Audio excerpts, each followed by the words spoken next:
연중 제9주간 화요일 성무일도 독서기도 제2독서 성 도로테우스 아빠스의 글에서 자기 자신을 책하는 사람은 어떤 불편이건 손해건 모욕이건 어떤 괴로운 일이건 자신에게 닥칠 때 그것을 기꺼이 받아들이고 또 그런 것을 자기가 마땅히 받아들여야 한다고 생각하며 그것 때문에 조금도 마음 불안해 하지 않습니다. 이런 사람보다 더 평화로운 사람이 있겠습니까? 아마도 어떤 이는 반론을 제기할지도 모릅니다. 어느 형제가 나를 괴롭히지만 내 자신을 돌이켜 볼 때 그가 나를 그렇게 할 이유를 찾지 못하는데 어떻게 나를 책할 수 있단 말입니까? 라고. 이런 말을 하는 사람은 하느님을 두려워하는 마음으로 자신을 세밀히 반성해 본다면 자기 자신에게 아무런 잘못이 없다는 점을 결코 찾아내지 못할 것이고 자신의 어떤 행동이나 말이나 태도로 그런 계기를 유발했다는 것을 알게 될 것입니다. 그가 현재 이 모든 점에서 자기 잘못을 찾지 못한다고 해도 다른 때에 그 똑같은 행동이나 또는 다른 행동으로 말미암아 그 형제를 괴롭혔거나 또는 다른 형제의 마음을 거의 틀림없이 상하게 하였을 것입니다. 그러므로 그는 그 잘못이나 다른 곳에서 저지른 다른 여러 가지 잘못들 때문에 응당히 자신을 책해야 합니다. 또 다른 이는 이렇게 물을지도 모릅니다.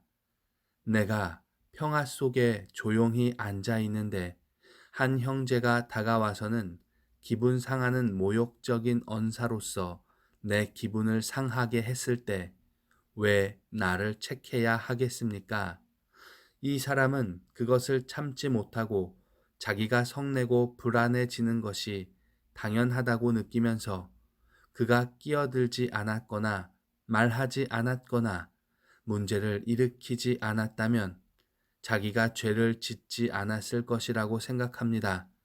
이것이야말로 우스운 말이며 무게 없는 생각입니다.